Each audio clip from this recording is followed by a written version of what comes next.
So I have shared parts and bits of my story with you guys, but I wanted to make a full video so that I can honestly get it all off of my chest at one time and help raise awareness of what domestic violence can look like. Not everybody ends up with bruises or in the hospital. A lot of us suffer behind closed doors, and a lot of people honestly have no idea what is going on. So I really just want to share my story of what that can look like.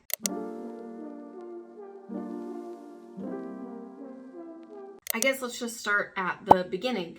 So I met my son's father at 19 years old. I met him on a dating site called Plenty of Fish, and I was completely charmed. I was taken aback by him. He was very charming and everything I thought that I wanted and needed in somebody. My knight in shining armor, if you will. He said all the right things. He knew exactly what to say to me to get me to believe his every word. When I was younger, I was more on the not necessarily naive side, but I was definitely more gullible, and I just was very easily swayed by what he said to me. So our relationship moved very quickly. I believe 6 or 7 months after we started dating, he had moved like 2 hours to my city, and rented an apartment nearby. That was a big gesture, right? Like that was a huge like, oh my gosh, this guy wants to be with me. Like that's amazing. So I think it was like shortly after that I moved out with him. My family was not happy. My family did not agree with the relationship, which fueled me to then go for it even more. I am telling you, the first year was like amazing. The first year was like a fairy tale to me, to be honest with you. There were honestly not a lot of red flags for me. I mean, other people could see them, but for me, there was not many red flags. The first time I ever remember getting like the ick from him was in our first apartment. Again, probably almost at that year mark, maybe a little earlier. We were just like messing around and he pushed me on the bed, and it was just a little bit harder of a push than it needed to be, and I kind of was like taken aback by it, but I didn't necessarily think much of it. So again, to me, there wasn't many things happening, but looking back on it now, he was gaslighting me at every chance he got, and he was manipulating me away from my loved ones very, very, very quickly. I soon began to notice that like this man could not hold a job to save his life, and it was always somebody else's fault. At the time, I believed that. I was completely wrapped around his finger. I believed that it was, everyone else's fault. He was doing everything right. He could do no wrong, and he would job hop a lot. But again, he was so charming and he made friends with everybody. I didn't really think a whole lot of it. Just red flags popping up everywhere. And we also moved a lot. Like I lived in one place for my entire life, and then in the span of 2 years, I lived in 4 different places. We moved in with some of his friends to a different city, and I started to notice things. We argued a lot, and I mean over the stupidest crap. Everything was an argument. He would never want to be home. He always had to be on the go and out somewhere doing things. His texts were super manipulative. I couldn't text coworkers. I couldn't text anyone who was a male. I mean, it was just, he would get mad at me for the stupidest things. I mean, my whole world was him, because if it wasn't, he was yelling at me. I would say like a year and 3-4 months after we started dating, I was ready to be done. After we were living in that apartment, I really wanted to be done. But then I found out that I was pregnant with our son. So I decided to stay. Now, at that point, the only thing physically that had happened was when he pushed me on the bed a little bit hard. So honestly, it was a lot of emotional manipulation, gaslighting, those kind of things up until about that point. So I was like, okay, it's fine. I can stay. We can work on things. It'll be great. So a few months after that, we moved into a double wide trailer home out of that apartment. And this is where things really escalated. And I would say this was probably a year and a half into it. Timeline is really hard for me to remember. Just bear with me on that. Things started to become physical when we moved into this trailer home, I remember one of the instances was because I was driving his car. He didn't want me to drive his car, but it was our car. It was the only car we had, but his name was on it. I was stupid enough to let him put his name on it, but he also wasn't making the payments. So if my name was on it, then it would have damaged, my credit and things. So it's always that like, catch-22. And he threatened me that he was going to call the police and say I stole his car if I didn't get home right away. I think I was coming home from work, to be honest with you. And I got home and I took the the key off of the key ring before going inside. He took the keys, walked out, because I knew he was going to leave. He always left. He was never home. I locked the door. And then probably 2 seconds after he realized that the key to start the car was not on there, busted through that door. And I'm not going to go into detail about the actual physical abuse just because I don't really think it's necessary. I just need you to know I was about 6 months pregnant at that time, and probably about 4 months pregnant.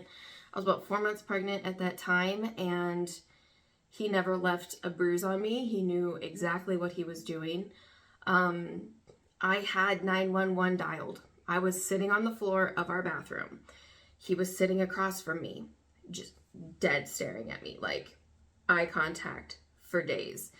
And I had 911 dialed, and he knew I had 911 dialed. And he said, go ahead and dial it.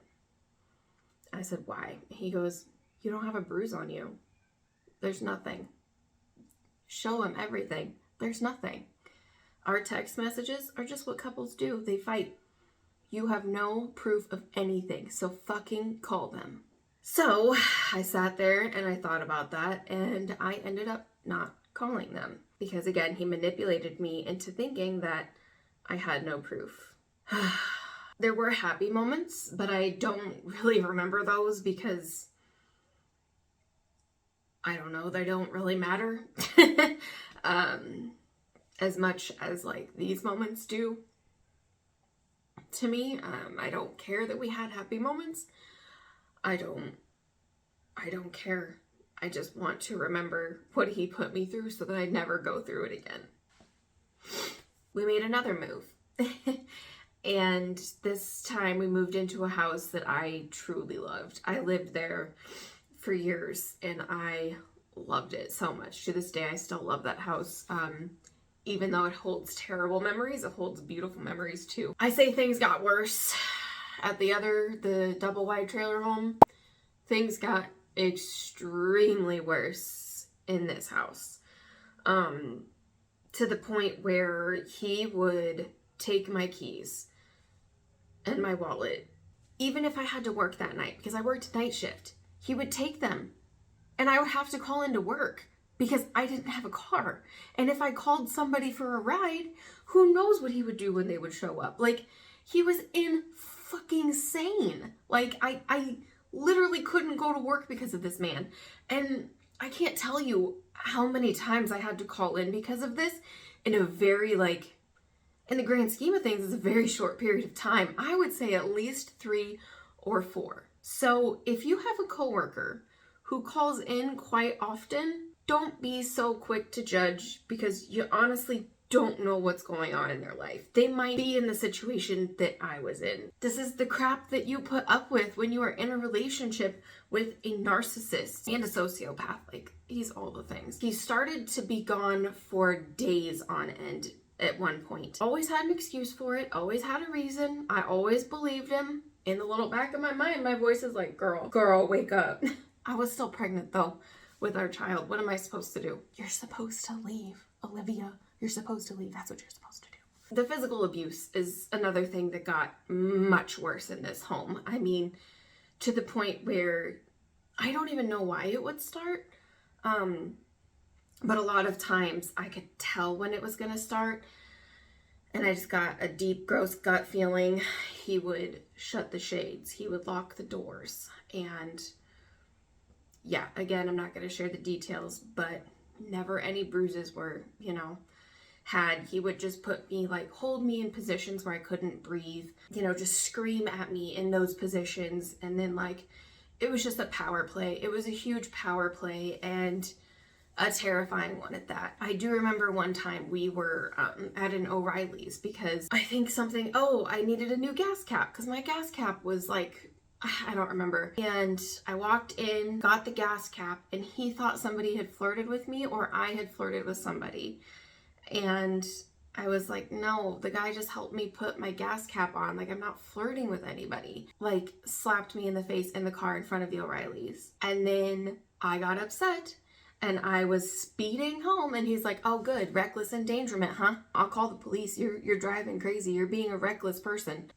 Oh, pisses me off to this day. I knew that when we got home, it was not going to be pretty. So I sat in the car.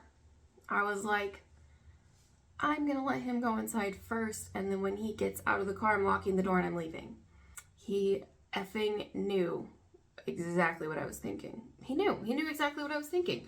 So I sat in the car and I was on my phone and I was like, oh, go ahead, I'll be right behind you. He goes, no, let's go in together. Oh, I was like, no, it's fine, just give me like a second, I'm gonna finish this text message, I'll be right behind you. He took the fucking keys out of the ignition and went in the house.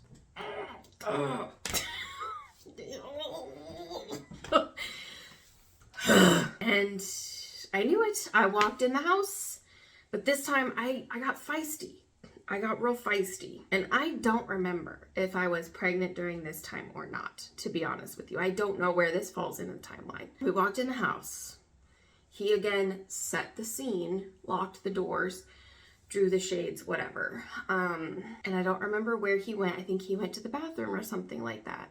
And I beelined it for the back door. I got out the back door and I was hauling ass through the backyard. Oh my God, it felt so good. I must have still been pregnant because I would not have left my son with him in there. I was hauling butt out.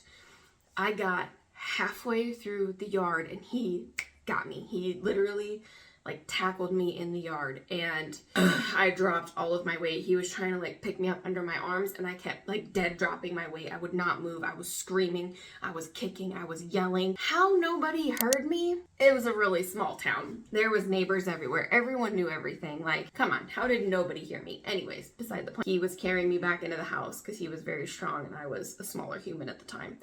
I kicked the back door and the knob went through the wall.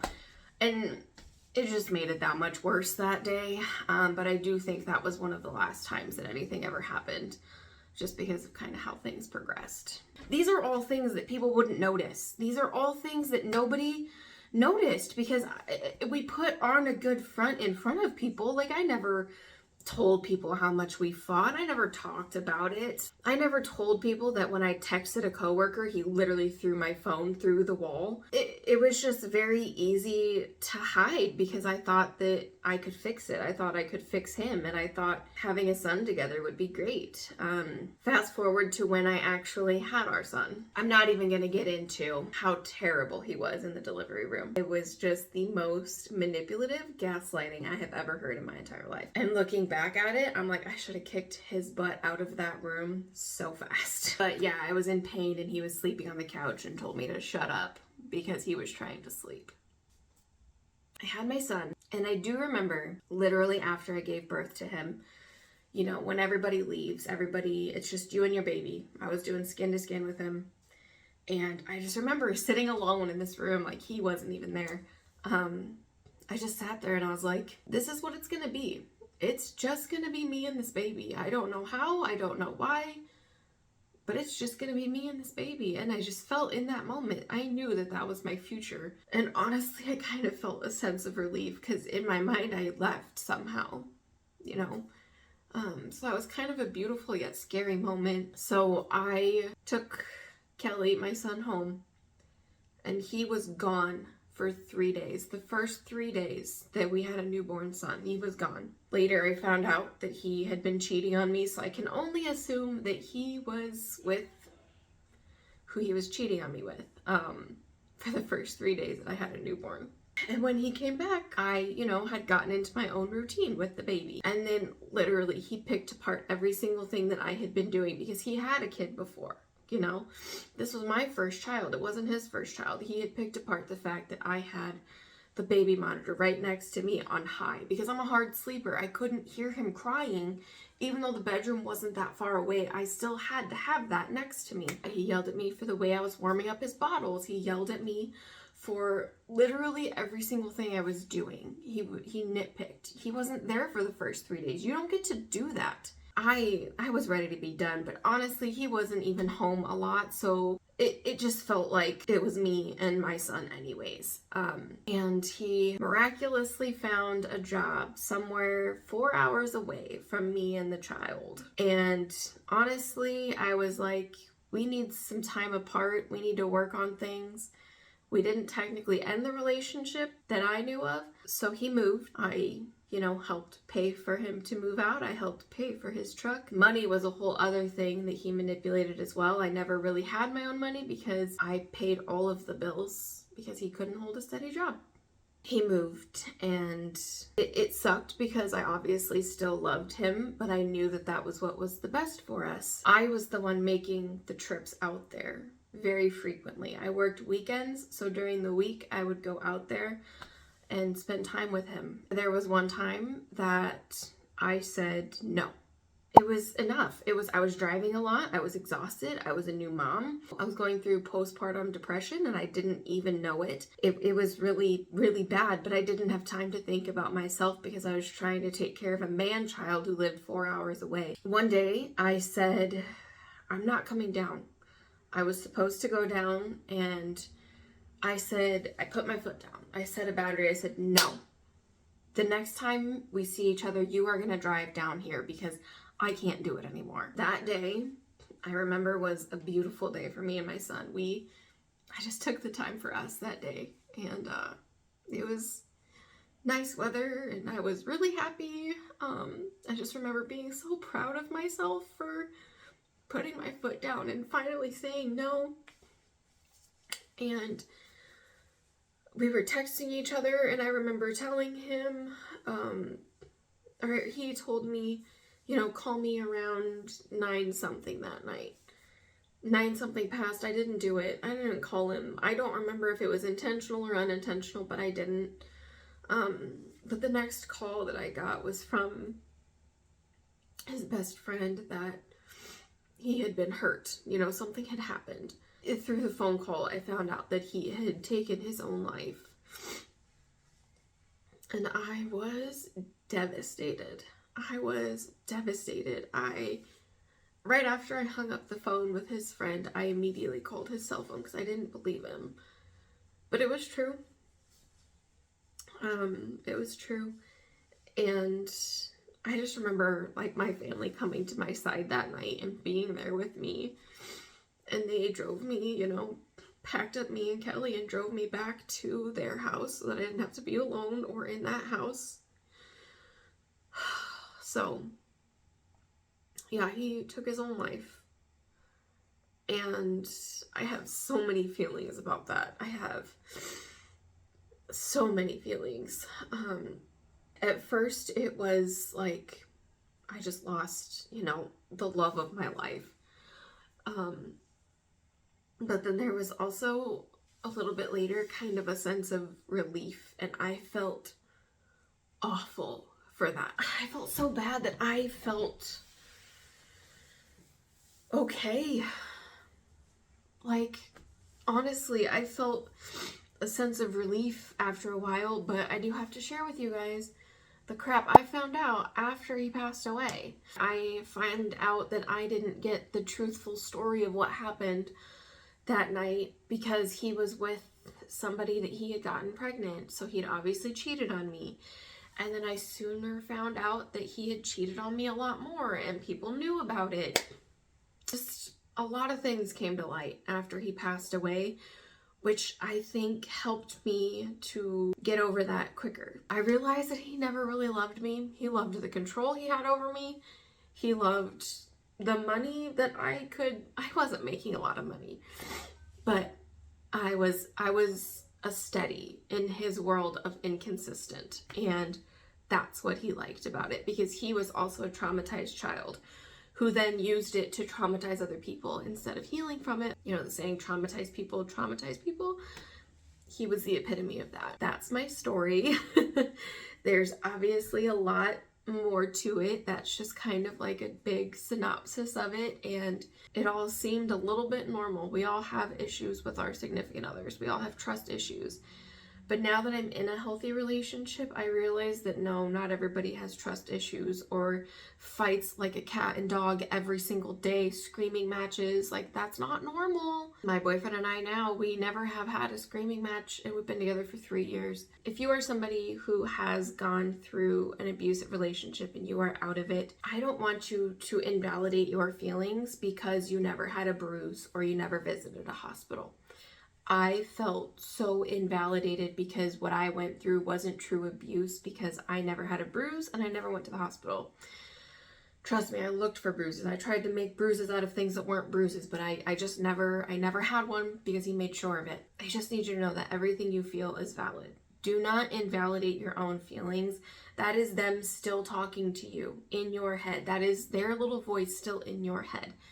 Get that crap out of there. Your feelings are valid, and what you went through is valid. And also, if you are somebody right now, and if you are with somebody who makes you think twice about your relationship once a week, leave. From going from a toxic relationship to a healthy relationship, I have never once thought about leaving my boyfriend now because we got in an argument, or because he was yelling at me, or because he was jealous of something. I literally thought about leaving my ex so many times because of how he treated me. So just know that that's not normal, okay? And we need to stop normalizing that kind of thing because it's really harmful. So if you made it through this whole video, I greatly appreciate you. Thank you so much for letting me share my story and giving me a space to feel safe to share this story. And I truly hope that it helps just one person. If it helps just one person validate their feelings and validate their trauma, or if it helps somebody leave their current relationship, then it's been all worth sharing. So if you have any questions, please let me know. I'm happy to answer any. Honestly, I'm an open book.